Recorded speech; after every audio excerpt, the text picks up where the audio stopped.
by Grabthar's hammer, by the sons of Warvan, you shall be avenged.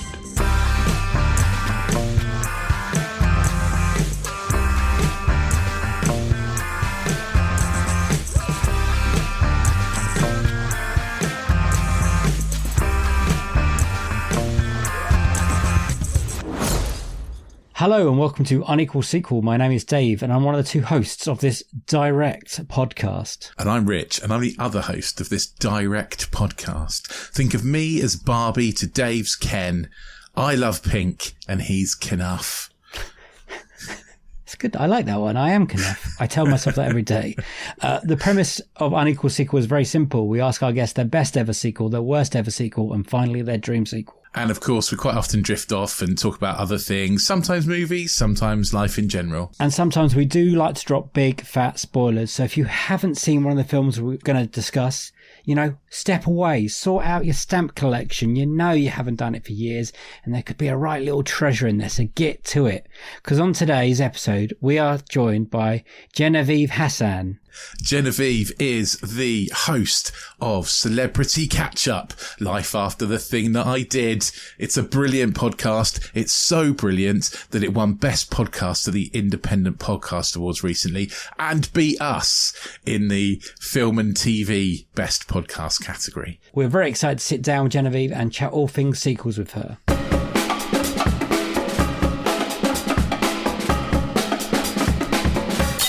Can you remember the first sequel you saw or got excited about? Yes, the first film I saw in the cinema was actually a sequel, Brilliant.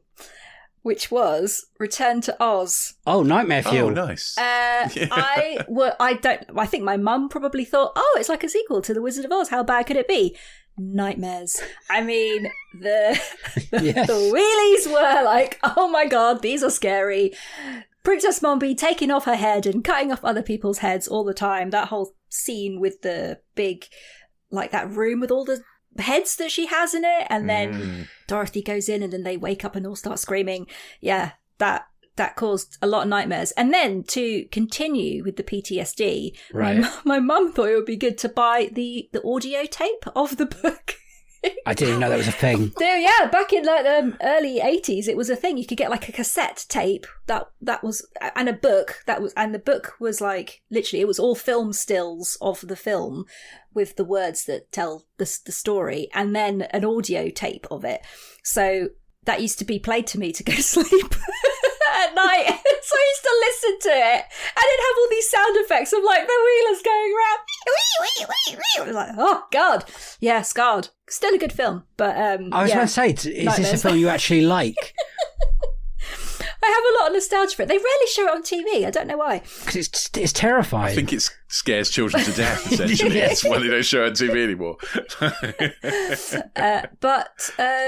When it comes on, occasionally when it comes on, I always say to my husband, oh my God, Return to Oz is on. I must go and watch it. First film I ever saw in the cinema. Where were you? What age? Which cinema? I was 5. Muswell Hill Broadway in London. I don't think it's an Odeon anymore. 5 is very anymore. young, isn't it, to watch that? We've watched that film. Someone picked that for their best ever sequel. Really? And yes, and it's terrifying. I mean, it starts off in an insane asylum or something, doesn't it? With the young girl they give her like ECT therapy. Yeah, it's bad. To shock these visions and stories of Oz out of her brain. There's nothing magic. Well, there is magic in it, but it's just it's a bizarre sequel, which I remember seeing not as young as 5 and thinking, oh, well, I've never seen that. And it's kind of put me off watching I've never seen The Wizard of Oz all the way through. You're still scared of it now. Because I don't like, right? I don't like puppets and stuff like that. So that is off the, no, thank you. The only thing I like is the moose head thing. That makes me laugh. But the wheelies is terrifying. You don't like TikTok? TikTok's weird, isn't it? They got a weird cameo of the lion and the scarecrow and stuff right at the end. So yeah. Fun fact: I think the guy that was in TikTok was a Blue Peter presenter. Oh, really? Yeah, he became a Blue Peter presenter. Ah. We still say, in my family, we say we're TikToking when we're kind of running out of energy. Oh. When you're getting really tired at the end of the day, it's like, oh, I'm TikToking now, like running out. And is that a direct influence from the film? Yeah. Well, there you straight go. from the film. There you go. Where's that come from? I mean, from the film, but... It's just from the film, yeah. So you were a big fan of it when you were little as well, or you're... No, not really. Not massively. I definitely saw it when I was little. We saw it at the cinema, I think. Yeah. I'm pretty sure I have a memory of watching it with my little brother who's younger than me at the cinema. What year did that come out? I was probably... 90? I think it was 85. 85? I think. I can check. It was 85. I can I'd only ask have been the 4. internet. I can ask the internet knows everything. So... 1985, yeah. Wow. I was about to ask, had you seen the original by that point? You probably wouldn't remember. I don't remember. My mum might have just had it on TV one time, and maybe it was there, but it's like one of my earliest memories is going to the cinema to see Return to Oz and being very scared. I think it's incredible. Terrifying. Funny, maybe it was because of the time in the mid-80s, but the majority of my first films that I saw at the cinema all ended up being sequels. So Return to Oz, then Back to the Future 2. I saw Indiana Jones and the Last Crusade. Oh, brilliant films as well. Nice. They were all kind of most of my early films in the cinema were sequels. And do you like all those films? All those sequels? Oh, God, she sighed over one. Well, it's going to be Back to the Future 2, isn't it? They're not bad. Back to the Future 2 is okay. It's all right. Last Crusade is okay. I prefer Temple of Doom. Wow. Last Crusade. Temple of Doom is also, I saw that film when I was 6. Also had big impression on me because I was worried that, about human sacrifices and pulling people's hearts out. That was a scary one when I was young as well. I never got worried about that. I just desperately wanted to be Indiana Jones when I was 5 and 6. And that led me on to then telling my dad I was going to be an architect. Not an architect, sorry, an archaeologist. Very different career. He had to sit me down and explain that you don't get a whip and a hat and go on off and doing adventures when you're an archaeologist. You get a brush and have to dig stuff up. Yeah. So that was my early dreams shattered. So then I decided I was going to be Optimus Prime. And how's that gone? Still working on it, mate. I'll get there. Are you like that guy that wears creates cardboard Optimus Prime parts so that you can crawl? But that's really you cool. can kneel down and look like he's transformed.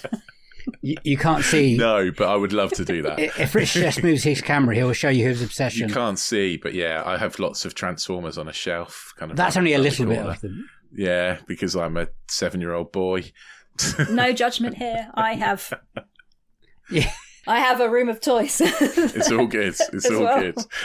I've still got my brother's original Transformers toys as well from the 80s, all in the nice. in the loft. They're probably worth some money now. I imagine so, and all his original Star Wars figures. Oh, they're definitely worth money, including the Boba Fett with the jet pack thing. It's definitely worth money. Oh, that's worth lots of money. In his it's like a. What is it? It's like a transporter thingy. It wasn't a Millennium. He didn't have the Millennium Falcon, but it was Slave One. Big transporter thingy where it had lots of pegs that you just had the holes in their feet in the figures, and you just stuck them on, and they all just I know which one they you all mean. just stood up. Yeah, that's going to be real. You've got a fortune sat in your loft. It's my nest egg. Dare I ask, are they still in the box? No, those ones aren't because my brother played with them. But I do have some. Do you remember Boglins? Yes. Yeah, so I still have my Boglin in the box, and I sold it on eBay for 150 quid. Wow. Because it was I got it for my birthday in 88, I think, 89. I had a few of them. And I'm just good at taking care of my stuff, so so I still have it in the box that I was able to sell. Oh, wow. If I ever invent a time machine, I'm going back to 84 and buying all the Transformers and bringing them back in their boxes just to sell on eBay for lots of money. My Little Pony now apparently goes for quite a lot. Yeah, I've got some of those in the loft too. Wow, you've got a whole... That's your pension up there. I've got so much stuff. Original Barbie dolls. They're making a comeback now. Yep. Yeah, everything. Absolutely. Yeah, you don't have to worry about working for the next year or so. Just sell the stuff in the loft. Yeah, just quick cash. Sell it all. Shame about that whole Beanie Baby collection, though. Seemed a good idea at the time. Didn't pan out. Isn't there only one or two Beanie Babies that are worth money now? Unfortunately, yes. Yeah. I have them, but unfortunately not. Not the expensive ones. Yeah, I have 2 of the expensive ones. Oh, wow. Yeah. I was a collector. There's no shame. There's no shame on this podcast. Have you watched was there a programme recently about, I know. There was a movie wasn't there? Yeah. Yeah, I've not seen it yet. It's really good, I feel like that might kind of turn the knife a little bit, that I spent all this money on Beanie Babies and it hasn't really come to fruition. It might, though, one day. Maybe in 30 years I'll come back round. I've still got toys in my mum and dad's loft. They keep trying to give to me, like Thunderbird stuff. They're trying to give to me at the moment. Now I was like, I've got no room. You can get them in your loft at the moment, but I don't know if I've got anything else. I'm trying to think if it's anything, it's in this room. Because Steph was like, my wife was like, it's got to stay in this little room.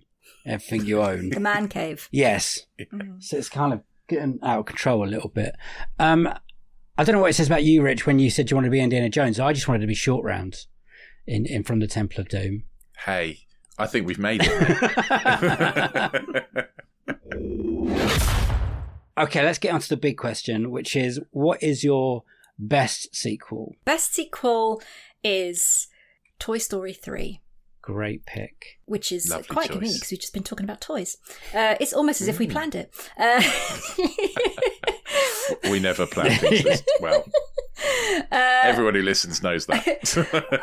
For me, it's probably one of the best movie trilogies if you just count 1, 2, and 3. Yeah, let's ignore 4. Before 4. Although I still like 4, but 1 was great, 2 was brilliant, and there's always that thing of me like, is 2 going to be good after the first film? And then when 3 came out, it was like, is this just a marketing exercise?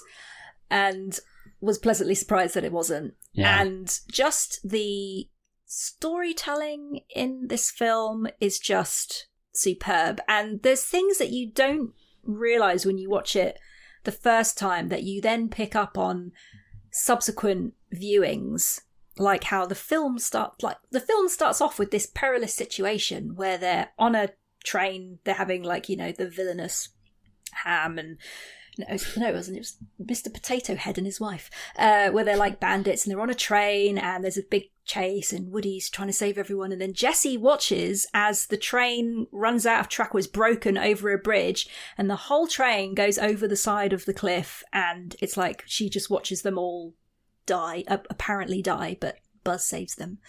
And then there's another bit where they all get put in a bin bag when they are accidentally thrown away, and then Woody thinks that they've been put in a bin truck, and then watches the truck crush all the bin bags, and then again he's there watching it going, oh my god, everyone's just died, but they weren't. All rounding up to this, culminating in this end scene where the big moment of peril, where they're literally all about to die again in this incinerator. And sorry, this is a spoiler for people who haven't seen it, but just that whole scene from when they first kind of get into the incinerator, trying to escape, saving Lotso, even though he's been a dick to them the whole time, and it's like, nope, we know we're all in this together, we'll save you, only for him to betray them and then run off, and then they end up in this incinerator watching themselves go down into this burning pit of fire. And for an animation, the amount of emotion that they're able to convey in this, is it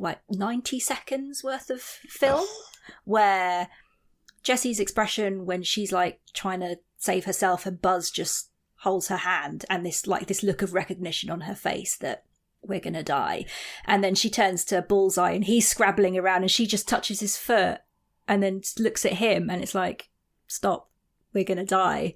And then he just accepts it, and then everyone just holding hands at the end, all expecting okay, we're here together, we're all gonna die together. And then they all get saved again at the end, as they had been the previous 2 times in the film when they were in moments of peril.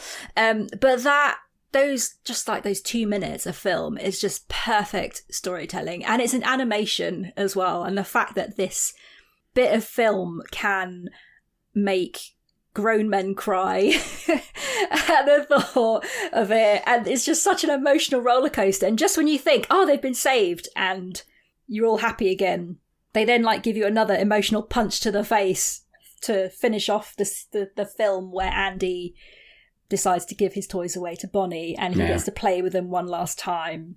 and they say their goodbyes to him as he drives off and goes to college. And this film that people probably think is like a kid's film, although as we know Pixar manages to transcend ages, it's such a film with so much depth and covers like the themes of loss, wanting to be wanted and needed, be relevant, moving on, loss of childhood, growing up, loyalty, family, all rolled into one perfect ball of like, is it like an hour and 40 minutes? It's just amazing. Totally should have won Best Picture Oscar that year, purely because it's an animation. It's so rare for an animation to get nominated for Best Film at the Oscars.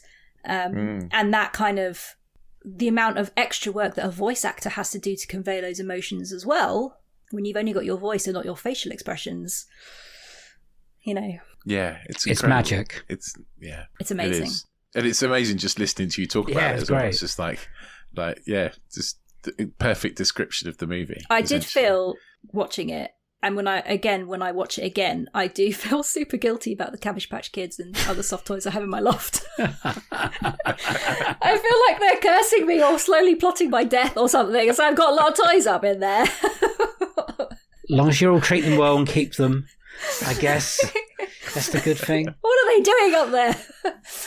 I feel super guilty. I feel like I should kind of like get one down and just give it a play, just to make it feel wanted. But great addition to the series. Brilliant new characters that they introduced. Barbie and Ken, obviously topical at the moment, but Michael Keaton's a great Ken. Michael Keaton, smashes that. So good. Timothy Dalton as that Mr. Pricklepants, the thespian. Actor. He's brilliant. When you first saw it, and those two moments towards the end of the furnace and the Andy giving his toys away, how much were you crying by those points, or were you like? Because I had lost it. I honestly, first time I watched it, I thought they were dead. I don't know why. I just fully bought into it. I was like, oh, this is the perfect end of a trilogy. They're all going to die, and it's just beautiful. And I was like, oh, okay. And everyone was staring at me in the thing. And I was like, okay, I'll keep it together. And I got it back together. And then obviously they're still alive, and they give it to the girl, and they play with it one last time. I was like, oh my, this is the best trilogy ever. And then obviously the fourth one come along, and you said it was okay. But did you cry a lot? Yeah, there was a lot of tears. I saw it in the cinema with my husband and my dad. My mum doesn't like animated films, so every time a Pixar film comes out, I take my dad to the cinema to see it because he enjoys them.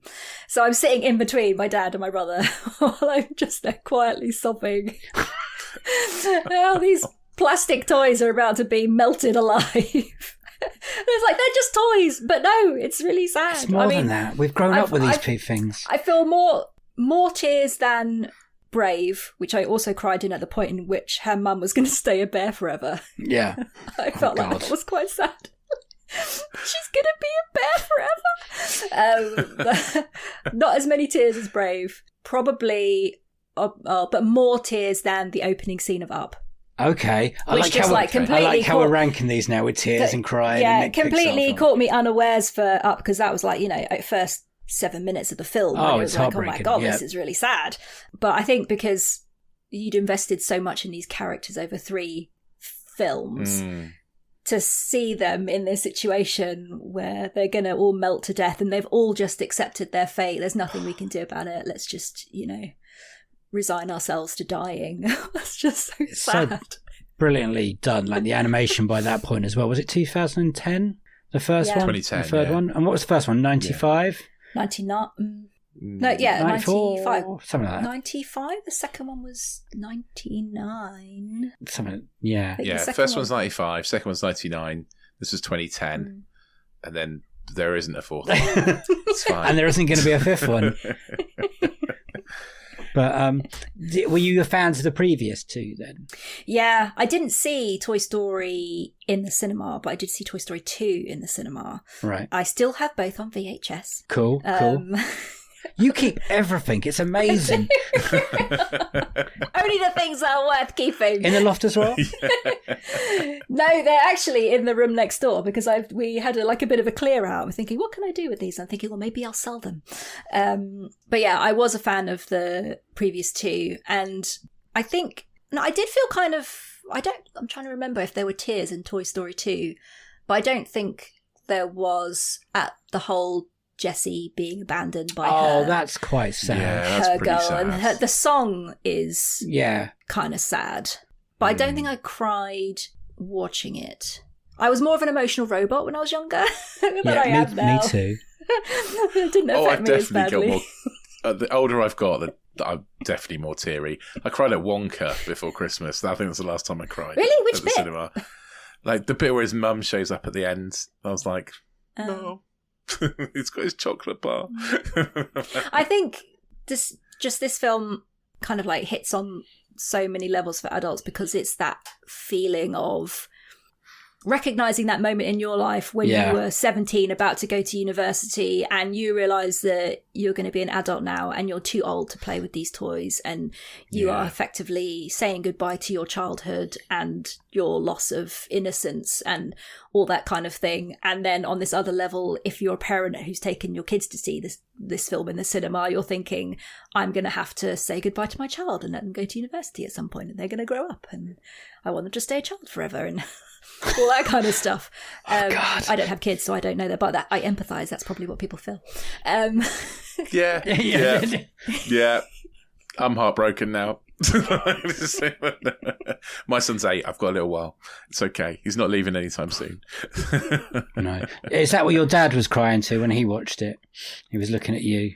My dad didn't cry at all, actually. Oh. I think, my dad's getting to that age now where if you kind of like feed him before you take him to a cinema, you've got to keep nudging him or he'll fall asleep no matter what the film is. So I'm not that far away and I'm only 40. So I think my dad's been at that stage since he was about 25. I can't go to the cinema after probably 8 o'clock now. I think that's too late with travel and everything. I'm like that with my husband. If we're on the sofa watching TV and he'll say, do you want to watch a film? It's like, what time is it? Because I think if we start watching a film maybe after 9, we're on kind of shaky ground. It's got to be an action film to keep me awake, first of all. Yes. And forget it if it's on terrestrial TV with adverts. Oh, awful. I'm gone during an ad break, like an hour in. And then he'll like nudge me and be like, are you sleeping? And I'll be like, no, I'm awake. But actually I'm asleep. I think that's what was so good about animated films at one point. They were quite short. Because they were so hard to do. Like Toy Story, I think it's like 80 minutes or something stupid. Yeah. And then eventually like, oh, we're good at doing this now. We can make animation films a bit quicker. And now we're getting like 2.5 hour epic animated films. It's crazy. We do have to talk about Toy Story 4 quickly. When they said they were doing a fourth one and now a fifth one, how did that feel? Because the end of 3, I don't think there's many better endings of a trilogy than that. Yeah. So when I first heard there was going to be Toy Story 4, I thought it was going to go along the line of that previous kind of story that was floating around that there was a product recall and Buzz Lightyear was like going to be sent back to Taiwan, back to the factory. And I haven't heard that. They would all go to fly to Taiwan to rescue him type thing. That would be so much better. I thought the film was going to Well, there's that. some logistic problems there, but... but, I mean, I didn't mind it too much. They were, I kind of liked couple of the new characters, like those 2 soft toys that were in, like, the fairground. Yeah, Keegan Peele, wasn't it? Yeah, they were quite good. I wasn't really sure about the Gabby Gabby doll. Creepy. Really creepy. But Duke Kaboom was good. Keanu Reeves. Like Duke Kaboom. Yeah. It was probably redeemed, that film. And they left that one, again, spoilers, they broke the team up, right? So Woody and Buzz went their separate ways, right? Yeah, but you know why they're doing another one, don't you, To Dave? bring them back together? No, $1 billion is why they're doing another one. Because it made over $1 billion. Toy Story 3 made over $1 billion. That's why we got 4. 4 made over $1 billion. That's why we're getting 5. Is it also because the Pixar films aren't as good as they used to be? Yeah, maybe. Everyone's staying silent. Is that just my opinion? I don't disagree. I think it's because Disney poached all the good people from Pixar, right? They were like, yeah, you come work for us now. Come make Encanto instead. Oh, that is magic. Again, I cried. I cried during The Good Dinosaur as well. I think that's... I did. That one really got me when the dad got washed away. And I was like, oh, God, this... And the bit at the end when he can't decide to go with the dinosaur with his family. I was like, is no one else crying again? Inside Out? that was emotional. That got me. I'm looking forward to the sequel to that. I was a bit worried about what they do there, but teenagers are complex people, so there's more emotions to go on for that. That'd be good. But I don't think they'll ever top Toy Story 3. No, I think that's it. That's the pinnacle. That's the peak, isn't it? It's a perfect film. It's the perfect film. Yeah. Is there anything that you don't like about it before we... I know you said it's the perfect film, but... What makes it better? And what makes it better than... What's your second favourite film? Is it a live-action film or is it... Oh, there's a hard question now. I shouldn't ask anyone of their favourite films. Yeah, I can't answer that. See, I'm one of these people that I don't have a favourite anything. Right. Really? So when you ask me to pick, like, what's the best one, I can kind of, like, objectively decide... What's my best one for a Wednesday? What is best? But if like favourite things, I can't choose. But there are loads of films that I really like for loads of different reasons, but they're probably tied up with what was happening in my life at that certain time. So if I have to think about, like in the 90s, I would say like Swingers is one of my top films. Yes, it is. From the 90s. I was like, I just finished my GCSEs. I saw it 3 times in the cinema because I liked it that much. Oh, I'm so jealous. I love that film and I love watching it now. It's just a great film. I think it's brilliant. Completely different to Toy Story. But Very I think different. Swingers is a brilliant film. Swingers is one of those films that makes you think like you can make movies. That's what I thought when I saw it. And then you research and it was like, oh, we did this all without permission. There aren't any lights. We just put higher watt light bulbs into lamps and did it that kind of way. And it's all their friends writing it and stuff. I love Swingers. It's and then amazing. I don't want to like spoil what's to come, but if we talk about other films that are up there in my like top films that I think are very good, it would be the film that I would have a dream sequel to. Oh, that's a lovely tease. Oh, we're going to get to that. What is your most disappointing sequel? So it doesn't have to be a bad sequel. Yeah, so it's not your worst. It's not your worst. It doesn't even have to be bad. Just didn't live up to the hype. Kind of, yeah. So like you mentioned earlier, Back to the Future 2 you thought was okay, or The Last Crusade. So probably disappointing Ghostbusters 2. Okay. Oh, okay. I mean, the first one is very good. Yeah, I mean, again, the age in which I saw Ghostbusters, I was 7, I think, when I saw Ghostbusters. Yeah. And the level of peril that I felt that the the Ghostbusters were in and the amount of terror that I was experiencing from the ghosts in Ghostbusters was of a certain level that when I then watched Ghostbusters 2 was not there. Oh, wow. I didn't feel scared at all. I mean, what's scary about pink ooze? Really? It's angry pink ooze. It's just pink ooze. And, I mean, that painting, he was just snarling. There wasn't much scary about him at all. I had proper nightmares about Vigo for a long time after watching Ghostbusters 2. No, he just had a snarling face, and that was it for me. It just wasn't of the same level. But yeah, I feel like the new Ghostbusters films have really redeemed that franchise. Oh, good. Okay. Pleasantly surprised by Ghostbusters Afterlife. And then I saw Frozen Empire last week, and I just think together those two films are worthy sequels in the Ghostbusters franchise that have brought it back up from when it had plummeted down with Ghostbusters 2. Both totally in the spirit of the first Ghostbusters film. I can imagine that if I was a 7-year-old watching Afterlife or Frozen Empire now, I would feel the same level of peril and terror that I got watching the first Ghostbusters film. Oh, wow. And they've got like a good level of humour in it as well, like Ghostbusters had, and they're really good fun. Really enjoyed them. Where do you stand on the 2016 remake? The all-women one. Yeah. That's not a Ghostbusters film. Okay. It's not, that doesn't exist. Okay. It's not canon. It's not canon at all.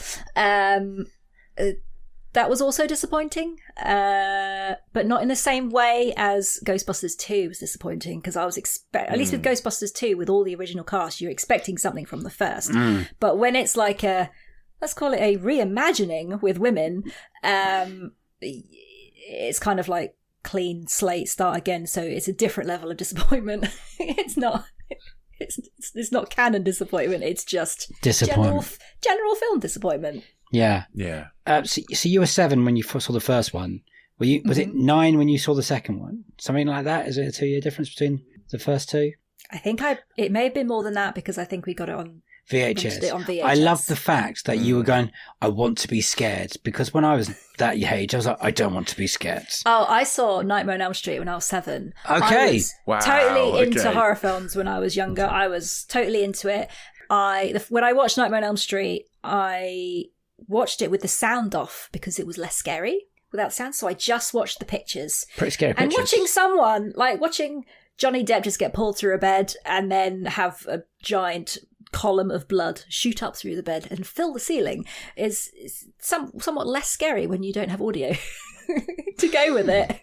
Similarly, when you see someone writhing around on a bed when her chest is split open and she's dragging herself all around the ceiling and the walls and stuff, less scary when you don't have audio to go with it. How did that come about as a 7-year-old?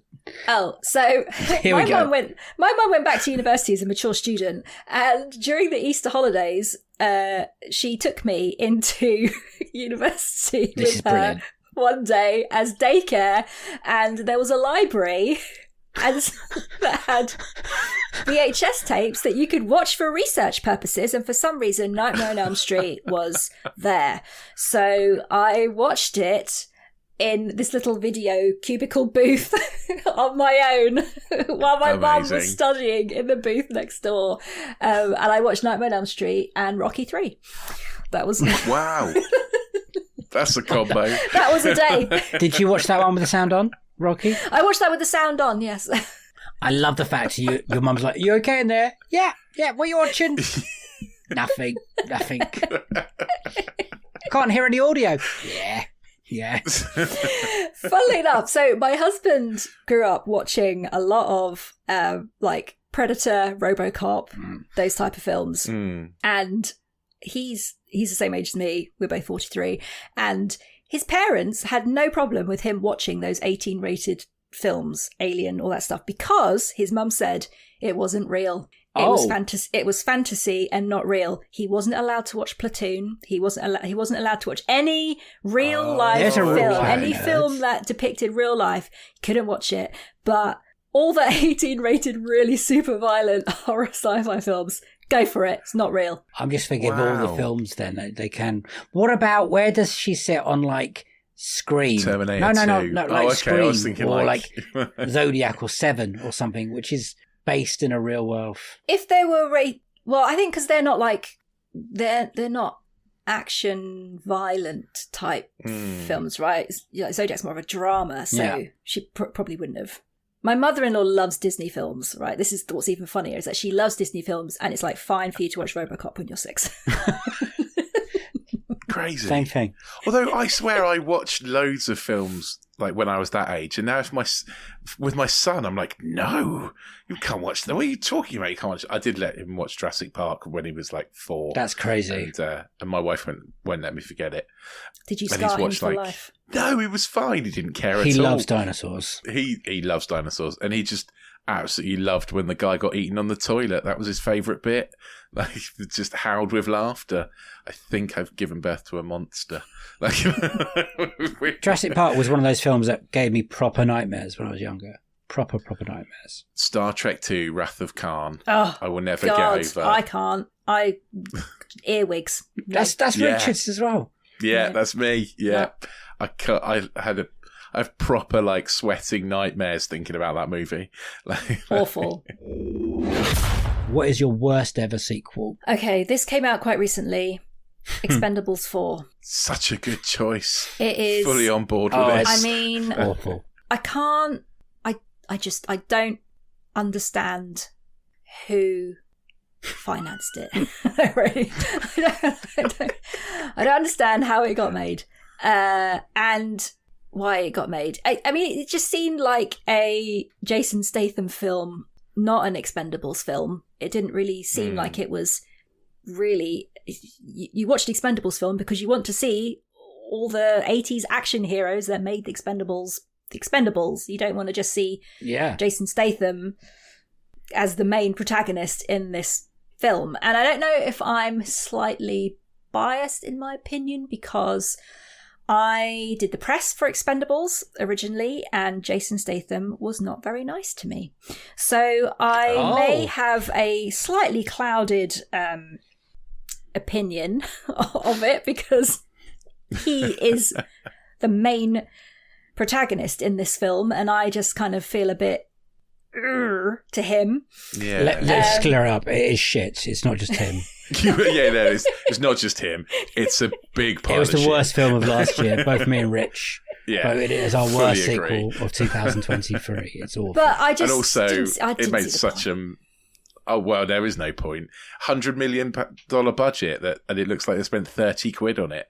Like, it's terrible. Was that the acting budget? Was that predominantly taken up by acting budget?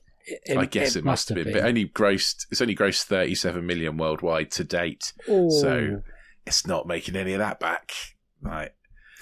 Yeah. It's not awful, good. isn't I don't get it. What's the point of Megan Fox? She is like, if I had her job, my hair is about as long as Megan Fox's hair is. And if I don't tie it back when I eat, I'm eating my hair. It's generally in my face most of the time. I have to move it away because it's always there. In this film, her hair is always down. If I had her job, like, you would tie it back. You would not have long hair down while you are firing guns at people. Like, it would get caught in the strap of the gun. It would be like, she's wearing lip gloss. Her hair was never stuck to her lips. She's always wearing makeup. She didn't break a sweat in this film. What is she doing? Maybe she's like Prince Andrew, don't sweat. But I don't know how, what is the point? I'm glad you went with don't sweat. I was a bit worried for a second there. I didn't get the point of her. It was just like, we need to put some women in this film, so let's go with Megan Fox. Yeah, but the last scene, like, I'm like, just, but why have we got her nipples in this? Like, what? I don't even remember her nipples in the last scene. It's like a full-on shot of her chest at one point. Like, topless? Not topless, no, but very much. They just stand around saying goodbye to each other in the end of the bar. It's very cold. You're just noticing her smuggling peanuts, is that what you're saying? Yes, essentially. Okay. But maybe as a woman, I don't notice that all the time. Well, they properly focus on it. Like, the male gaze of the camera is like, oh, look, we've had a woman in this movie the whole time. I will also admit that I dozed off and fell asleep watching this film.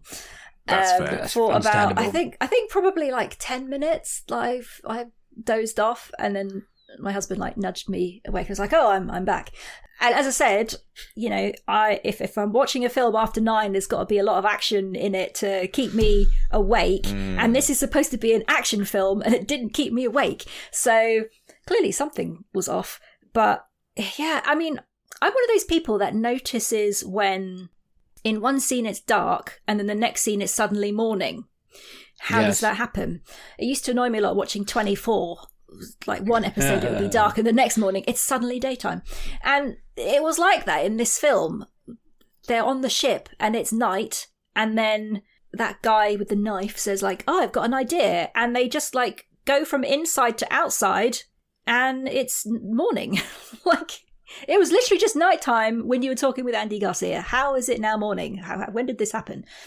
Andy Garcia spends like a good proportion of this film just like talking up at the sky. He's always on a lower deck and everyone's on a higher deck. And so he's just like shouting to people up in the air the whole time.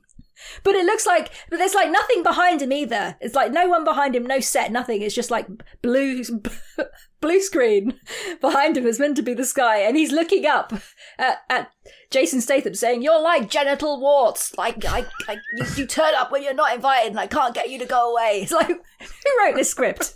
I think that's because no one filmed any part with anyone else. I think they probably thought he was looking up to taller people. Like, Dolph Lundgren's like 7 foot or whatever. I know you said you hated the first one because of your incident with Statham. Well, no, the film was okay. Okay, good. Just my opinion of everything since is clouded by... Basically, anything Jason Statham does is clouded by my opinion of Jason Statham. That's fair. He was a shit diver as well. Did you say that to him? You're not allowed to talk to him about it. Really? Are you not? Not allowed to, no. Oh, man, he's a bit of a boldy prima donna, isn't he? Not allowed. Wow, okay. Have you watched The Beekeeper yet? I know we're going off. This is what we do. So, I don't know if she does it just to piss me off. My mum is weirdly obsessed with Jason Statham, where she will watch every single one of his films. Right? Every single one. This is so good.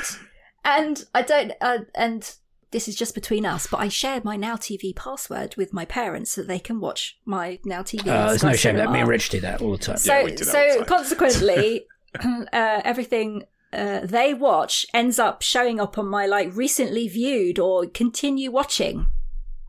Bloody Beekeeper showed up the other one. So he's like, who the hell's your mum? You're watching this, aren't you? Because it's not us. And then they came round for dinner. Turned on the TV to illustrate how they are watching The Beekeeper. There's only a sodding Sky Cinema Jason Statham channel at the moment. Oh, God. Oh, no. What? And my mum got very excited about it. She's like, is there? How do I watch this? Let me see. What films are on? Have I seen them all? I was like, what is wrong with you? Why are you watching them all? Be on my side. Anyway, The Beekeeper is so crap.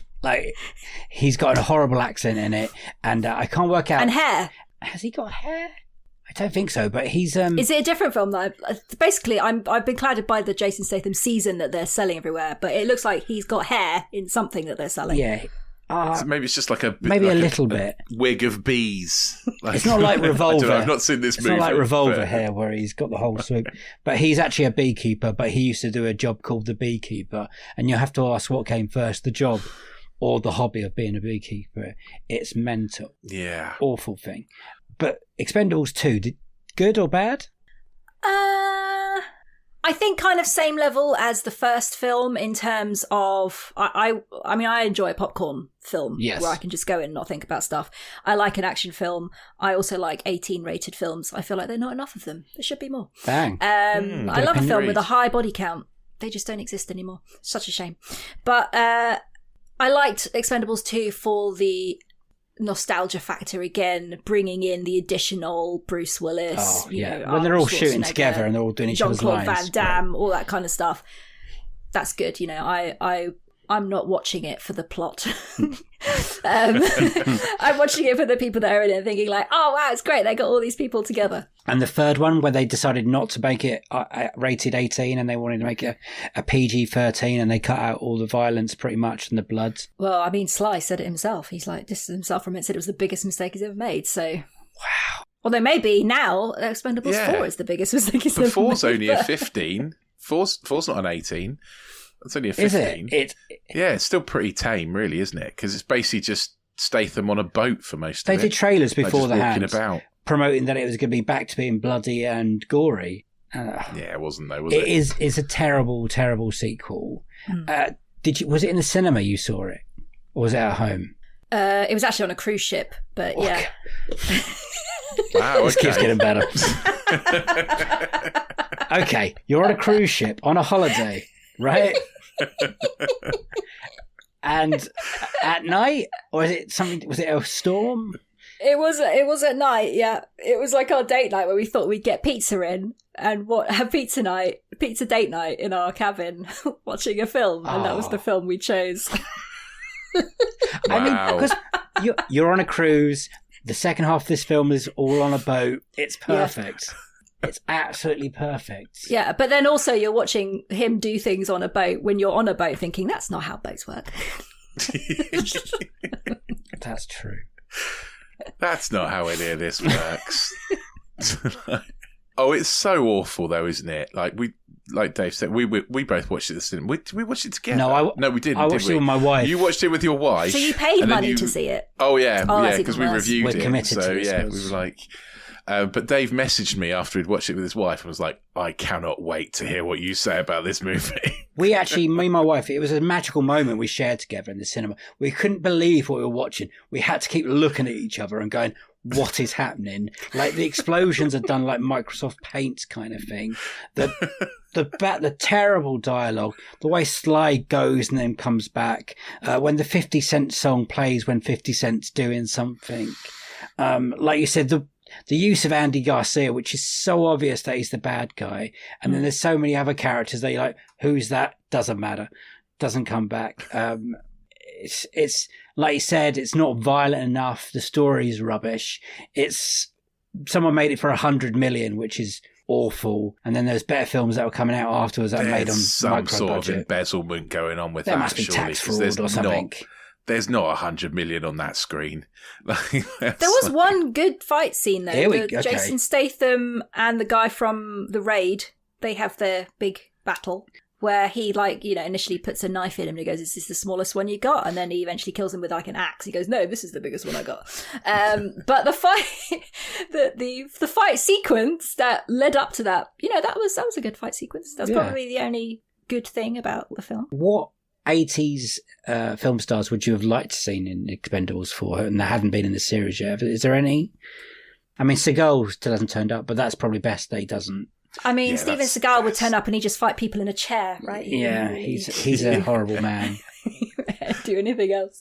I don't know what 80s action stars are left. We've had Norris, we've had Harrison Ford, had Wesley Snipes. Dolph's been there. What's his name? Maybe Mark DeCassis. I can't even say his surname now. Help me out here. Mark DeCassis? No. Who am I trying to say? From what film? Let me get the internet to help me here. Mark DeCascos. I said it properly now. He was the bad guy in John Wick 3, who John Wick has like his big battle with in the glass room. Oh, the bald guy. Yes. I know who you mean. And he does Iron Chef as well. He was in Crying Freeman. Oh, okay. I know that film. Iron Chef, the TV series of... Yes. He does this thing. He's like this is quite the ride. And he wears like a bandana and he's like, today's special is octopus. It's just, you have to... I've never seen it. You have to watch it. Wow. Okay. The only person I can think of is Peter Weller, RoboCop. Maybe that era. Yeah. Yeah. I mean, thinking of other people who are Michael Biehn, Sean Bean, who were dead now, that probably would be Paxton. Good. Like, if Brandon Lee was alive, maybe he could have done something good with there. Bill Paxton, I think, probably could have been a comedy value addition to Expendables. I think he would have been good. Yeah. I mean, can you go a bit left field and maybe I know I said it about Megan Fox, what's the point of putting a woman in there, but Cynthia Rothrock, you could throw her in there. Bridget Nielsen. I'm thinking Bridget Nielsen. Still I wouldn't have that. Would you watch another one now though? I mean, I wouldn't pay money to see it. On another cruise? We've made that mistake. If I have this film was quite short. Thank God. Because credits take up a good 11 minutes of this film, so it's like about an hour and 20 minutes. A lot of us would say the best 11 minutes of the film. Blissfully short.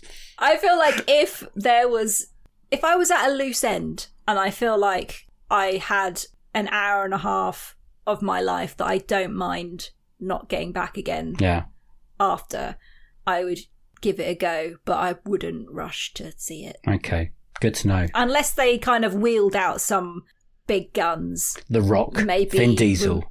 Removed Jason Statham from the film. Yeah. Wait a few more years and wait till them new bloods come in, whoever they're going to be. I don't think we're getting another one. No. But that's what they tried, though. They tried bringing new blood in with this, though, right? They tried putting new blood in the third one. And then the Hemsworth. No, that was the second one. The second one they brought in. The second one was Ronda Rousey, and they had a whole younger team. And then they brought the oldies back, so that they've tried that. So what sequel seemed like a bad idea, but you end up liking? So this is kind of our Fast and Furious question. And we can do franchises. Probably Ghostbusters. Oh, great answer. I think for... Afterlife. Yeah. That just based on my experience of Ghostbusters 2 and then the reboot all-female version, bringing it back for another film, I kind of felt like, this isn't going to be a good idea. And I went into it with some trepidation and with low expectations and was very pleasantly surprised. Did you cry in that one? Because I cried in that one too. In Afterlife? Yeah, twice. Which bit?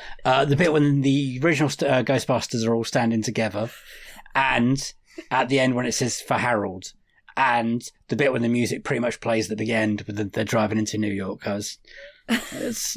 I'm a cool guy. No, I'm afraid I did not cry in this film. But I was pleasantly surprised and I felt like, yeah, this is good. It has the spirit of the first one.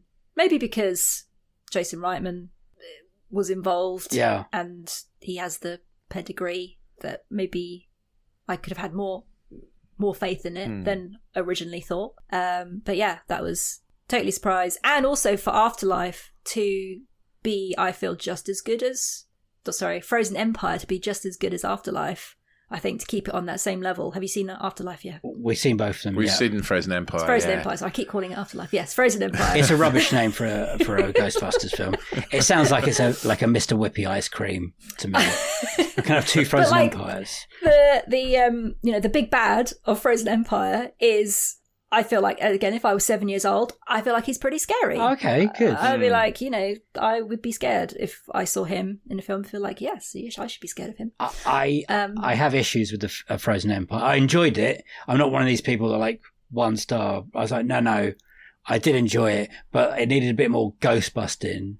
And there's a point when Dan Aykroyd's character Ray is talking about getting older, and I would like to see him and what's the great Mackenzie character, what's her name called? Phoebe. I wanted to see like a team up weirdly, because they were both not allowed to grow up or grow old kind of thing together, so they should have got together and done that. Do you know what? I think it didn't need Bill Murray. Oh, he walks into a room like, I'm here, guys, it's okay. Yeah, we could have just done without Bill Murray. We didn't need him. Interesting, the screening that I went to when Bill Murray appeared, people clapped and cheered in the cinema. I love Bill Murray. I know why, because he's Bill Murray, but it didn't do anything. It's like, I'm here to fulfill my contractual obligations. Goodbye. You get me for 36 hours and 36 hours only. Let's see what we can get in. I wish Sigourney Weaver had been in it. Yeah, I was surprised she wasn't. I really was. I thought, because at the end of the Afterlife, she does a scene with Bill Murray, and I thought, wicked, we're gonna see a little bit more of Dana, but we didn't. No, I enjoyed. I would like to see a bit more ghost busting. And there's a bit when Paul Rudd says there's like an army of ghosts coming to get us or something. There is not. Where were they? Maybe there's a extended director's cut that we might see more. Did you go to the press screening or the multimedia press screening at all? I was at the multimedia press screening. Very cool. What was the reaction like in the room to Ghostbusters Frozen Empire? Yeah, well, I mean, they cheered when Bill Murray came on screen. And there was, I think when it finished, there was generally good reaction. I love going to screenings because going to, I hate going to the normal cinema now because people are awful. The general public are so annoying. They're just so noisy, and they talk and they kick your chair and they just have like no social awareness whatsoever. And it's like, you've paid money to come here. Are you here to watch a film or are you here to have a chat? Well, what are you doing? At least at a press screening, everyone is generally there for the same reason, so they're concentrating on the film because they know they're going to either have to review it or answer some questions about it. And the only noise you hear is like the rustling of popcorn. You say that, but there are the influencers that go to these things and just sit on their phones for most of it. I've experienced that a few times with the old press screens. Actually, they weren't too bad on this one because there was a cinema member of staff that was standing around, like glaring at people, so she was on it as soon as there was any kind of light coming from anyone's seat. So, what are you doing? Oh, that would have been a good one. What is your dream sequel? Okay, dream sequel would be Galaxy Quest. What a pick. Brilliant. That is, like, I saw Galaxy Quest in the cinema and I loved it, and I can watch it over and over again and I never get tired of it. It ages really well. I feel like it's timeless. You could watch it at any point and you wouldn't know that it was made in 1999. It's a great film. It's just so cleverly written. The kind of the sending up of Star Trek without explicitly mentioning Star Trek. The Thermians. Introducing fandom before fandom is what we know it today in terms of like conventions and fan pressure to get a show revived, fan knowledge, intimate knowledge of how a spaceship works, and asking the stars, well, but in this episode, what did you feel about this? Or wouldn't this have happened? Which we just take for granted is just the norm now, but back then it totally wasn't at all, and they were probably seen more as geeks and nerds.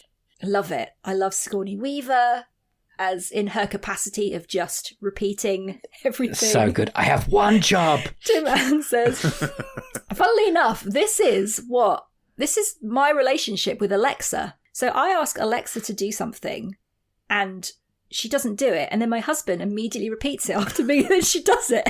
It's like, my husband's job is just to repeat what I say to Alexa to get her to do what I want. I'll be like, Alexa, turn the hallway light on. Nothing happens. And then he goes, Alexa, turn the hallway light on. And then she turns it on. Sure. I don't know why she doesn't listen to me. I wonder why that is. Brilliant. That is weird. Wow. So, your best film and your best sequel and your dream sequel, both Tim Allen. Got a big Tim Allen fan, or? Am I a big Tim Allen fan? I mean, I watched a little bit of Home Improvement, but not like exhaustively. I did have a big crush on Jonathan Taylor Thomas, who was like the second child in Home Improvement. Yeah. Me and Rich both nodded and went, yeah. We've been around. We know these things. I think I was probably just more in love with so I had like the people that I had crushes on in the 90s. It has now become clear to me that basically I was basically just in love with the hairstyle, which was just curtains, basically. So anyone who had curtains, Jared Leto in My So-Called Life with curtains. Oh, wow. Jonathan Taylor Thomas with curtains. Edward Furlong in Terminator 2 with curtains. You look at him now and he's kind of he's not worn. So... Yeah, less curtains. Yeah, not so much curtains anymore. Not so cute looking anymore. Although I appreciate beauty's in the eye of the beer holder. But yeah, I think I was pretty much just in love with a hairstyle. But no, not a big Tim Allen fan, I would say. Yeah, he's. I've read reports recently. He's not the nicest person to work with, Tim Allen, and he's been bigging up a sequel to Galaxy Quest for about 15 years now. And I was reading a quote earlier about him after Alan Rickman died, who, by the way, is fantastic in this film as well. He is. And he was trying to, saying it's sad about Alan, but then he was trying to really ramp up that there's going to be a sequel to Galaxy Quest. And I was like, not the time now, Tim. Best leave that alone. So I've thought about what the sequel would be. What a sequel would be. Because obviously the film ends with the show getting rebooted or revived. You know, it gets another season, comes back, and they make it. And I was spitballing this with my husband, and my husband was trying to come up with a title for the sequel. Okay. And then we kind of like we came up with something together. So he has half, I claim the other half. Because his first version, I was like, that doesn't make sense. So I just made it something else. So it would be, and it would probably be like Galaxy Quest : Mm-hmm. Larak Tarath of Khan. Oh. Right. I'm listening. And my plot is that Dr. Lazarus, so the series, they remade the series after the end of the first film. Yes. And they've been making the series ever since. And Dr. Lazarus dies during the reboot, which will explain why Alan Rickman's not there. Yeah. And the writers have to write in a sibling. They write in a new character to replace Dr. Lazarus. So they write in he has a sibling who is called Khan. Okay, because they have to be he has to be able to say the words Larak Tarath for this to work. And so they have to write in a new character as a sibling and bring in a new actor into the show. Right. What this actor doesn't know is that the cast have been secretly helping the Thermians defeat other aliens around the galaxy this whole time. And the new actor suddenly gets thrown into this world where now that this actor thinks it was just a TV series, but no, actually it is real life. And now he has to fight aliens as well. Because you get all that kind of, the things that worked so great in the first film was how they were like humans meeting the Thermians for the first time when they're like those squid creatures and eating the foods from their respective planets. So good. And just all those like those first things that were so funny in the first one that you could recreate in a second one by having a new person experience those things for the first time, while the original cast are like, oh yeah, this is normal. And then also Tech Sergeant Chen and what's her name? I know they called her Jane Doe in the end, but I can't remember her alien name. Obviously, they got together at the end, so they've probably had little human squid babies by now. And the eldest is probably like also a character on the show that Tech Sergeant Chen got a job on the show. So he's like a character on the show, but he's also half alien. So he's helping them, you know, do alien stuff when they have to. I've not fully fleshed it out yet. This was just spitballing, but it's really good. That's pretty good. And at the end, basically the new actor, Khan, the new character Khan, after he's thrown in and has to help everyone, he ends up saving the day, basically, because, you know, he's the new character. Hence why it's the Wrath of Khan. Nice. I love it. And not an earwig in sight. No. Are you not tempted to make the brother turn evil or bad, maybe? And then you get a third film out of it as well. Just so you can get Tim Allen going, Khan! Yeah. That's what I was thinking.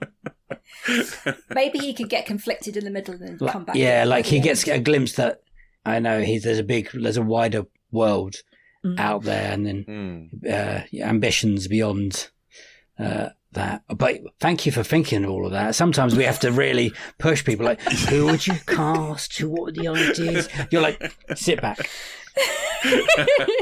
So I'm guessing we've got Tim Allen back, Sigourney Weaver, all those characters. Everyone's originally back. Although obviously there's going to be a because Daryl Mitchell, who was Tommy in the film, since that film happened, he had an accident. He's now in a wheelchair. Oh, I didn't know that. Yeah, I think it was a car accident or something, and he's paralysed from the waist down. So they would have to write that into the script somehow. So I mean, it kind of handy that in his role as flying the plane, he has to be sitting down anyway, but he would have to be sitting down for most. Maybe they could find some interesting way of. Is there a dream time you would have done sequels? So if it's not now, and it's not,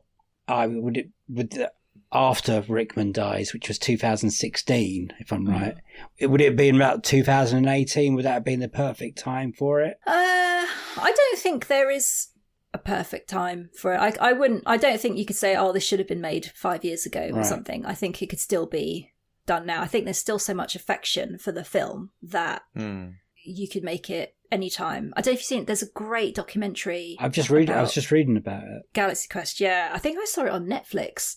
And it's a fandom-made film, and it's really, really interesting. It's really good. They have all the cast, well, almost all the cast. Alan Rickman doesn't do it, but majority of the cast doing their kind of pieces to camera, talking about making the film and all that kind of stuff.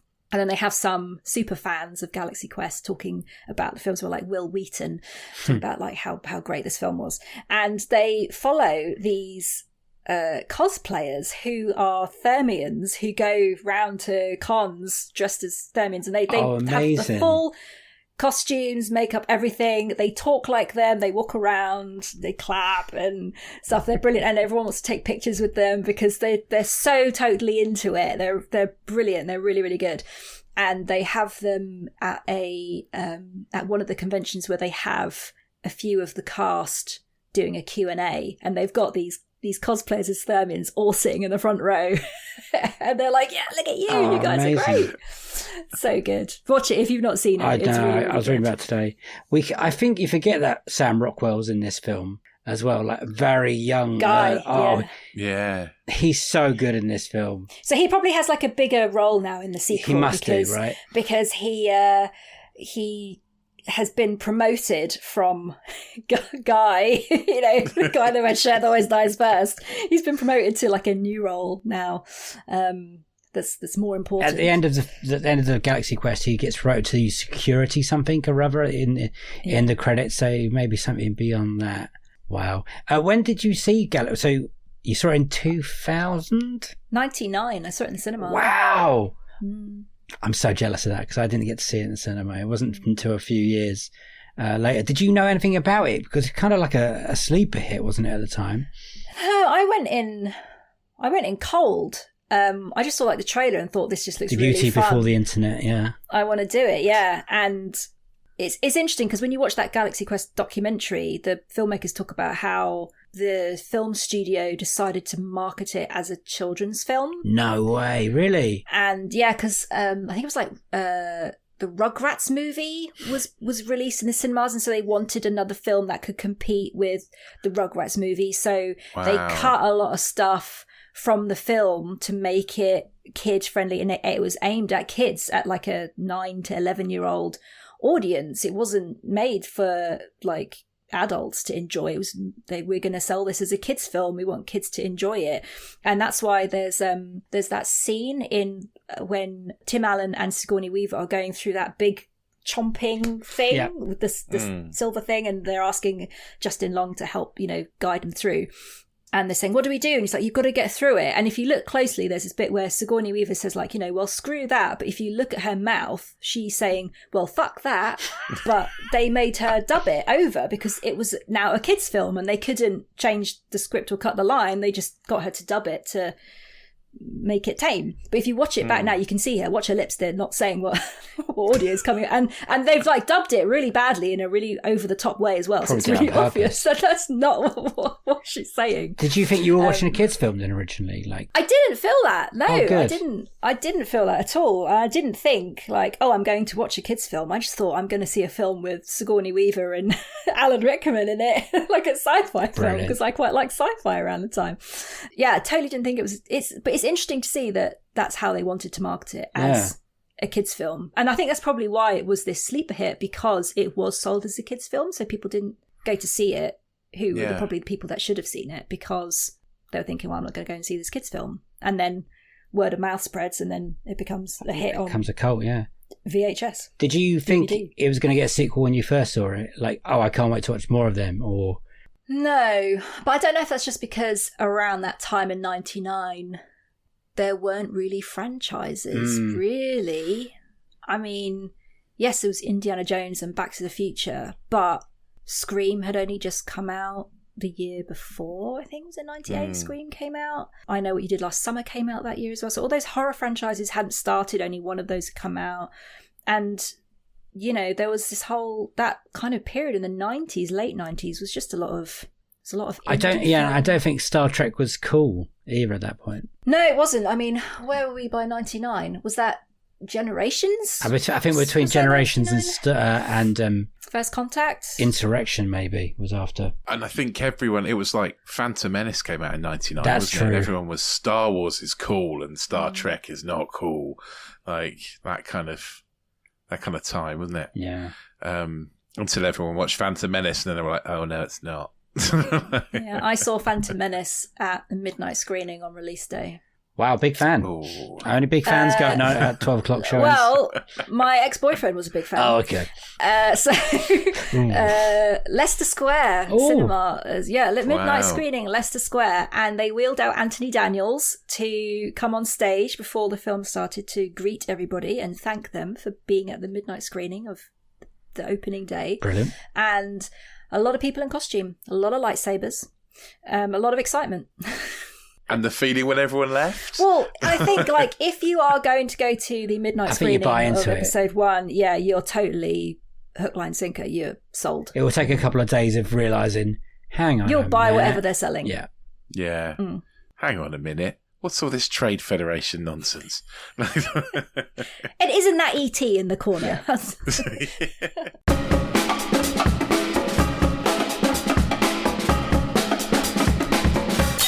Those were Genevieve Hassan's Unequal Sequels. Oh, what a lovely chat. Absolutely love that episode. Me too. I really, really enjoyed that. She is amazing. She is amazing. That conversation literally just turned into a chat by the end of it. And the sequel sessions episode is about 50 minutes long, I think, something like that. She's incredible. Like, her podcast is brilliant. Celebrity Catch Up. What a podcast. But first, let's talk about her picks. Toy Story 3. Great pick. Very strong. Brilliant shout. Can't believe we've not had it before. We've had Toy Story 2. We've had Toy Story 2 way back in the first series. But I don't think we've ever had Toy Story 3. And for my money, I think Toy Story 3 might be better than 2. It's very good. Makes me feel all kind of emotions when I watch it. Happy, sad. I think toys are about to die. My childhood crumbling. It's all in there in Toy Story 3. And what a perfect way to finish a trilogy that then spoiled by making a fourth one. But it's an incredible film. I'm a little bit surprised it hasn't come up. I swear we've discussed it in other I'm sure we've categories. talked about it in other categories. Yeah, definitely. Like surprising maybe and other things that people have talked about.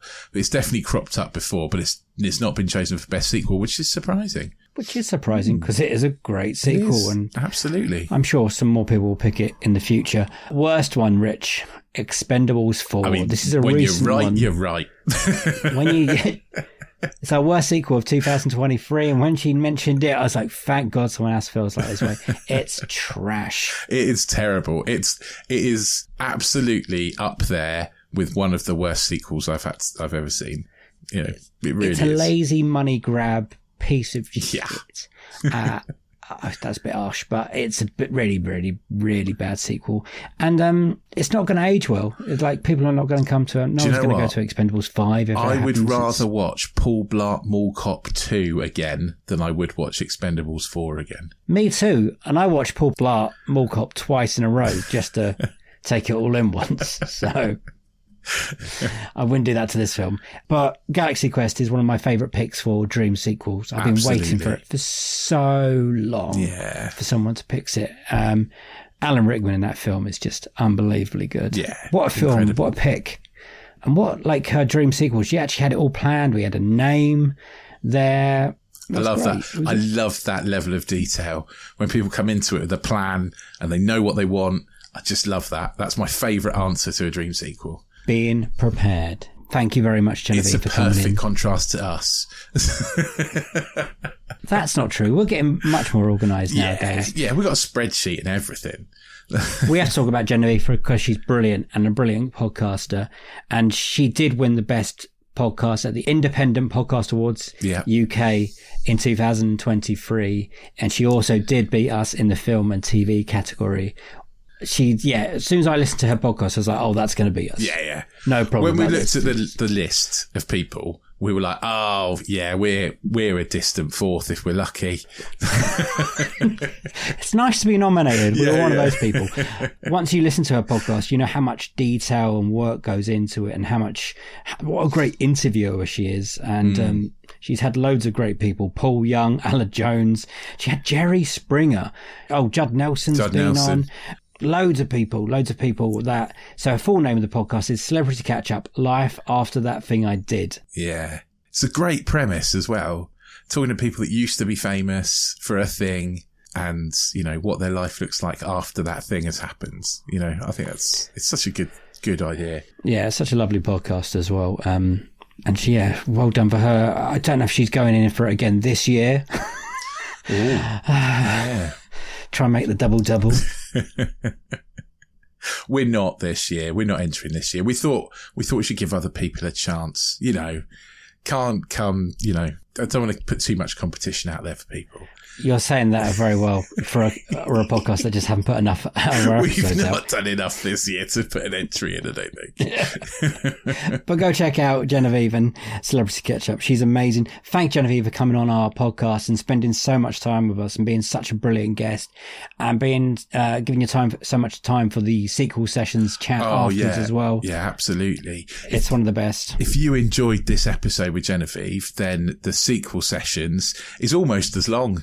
It's, you really get your money's worth this one. So get along to anotherslice.com/unequal sequel, where you can pay $2.99 a month for our subscription service, and you can get an extra bit to all of our interview episodes. We're calling them the sequel sessions.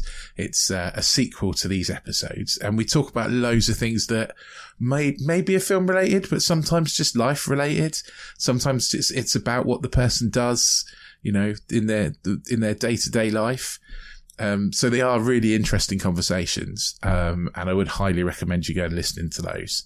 If that's not your thing, then by all means, you don't, keep on listening to us for absolutely free, but do tell your friends, do spread the word for us. That's all we ask. Get on social media, tell people about Unequal Sequel and how great it is. And, we're on social media. We're all of them pretty much. Just type Unequal Sequel in and we'll pop up. If you don't do social media and you want to get in touch, you want to tell us what you thought of Genevieve's picks. Maybe you loved Expendables 4. Maybe you're the one person in the universe who loved Expendables 4. Maybe you're Jason Statham. I bet he loved Expendables 4. But yeah, get in touch. unequalsequel@hotmail.com. We will read out all of your comments in the end of month roundup. And yeah, whilst you're there, if you wouldn't mind tapping us out a little review, 5 stars, cheeky little thing that says how brilliant we are on Apple, we'd really like that. Helps other people find the pod. It does. Thank you for everyone that sends anything in. We really appreciate all the nice words or all the nice comments and the little reviews that you send to us after we've watched the sequels. It's been brilliant. We're about to celebrate our 3-year anniversary, so I'm being all I'm looking back and I'm listening to some old episodes, and it's been very nice and realised we're actually quite a good podcast. And it's nice when Genevieve said we're quite good as well. So that was a nice morale booster for us as well. Anyway, I'm going to stop talking.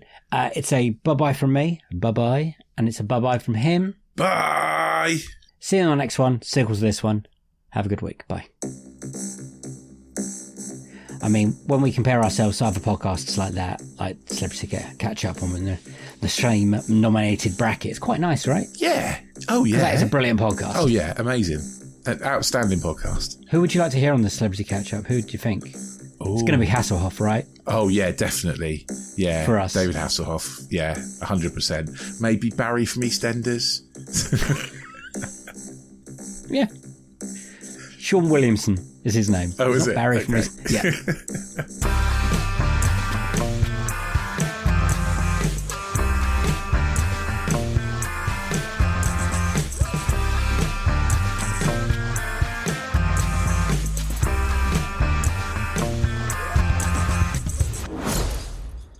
Okay, here we go. I've been told to make a trailer, and they said to make it impactful and memorable.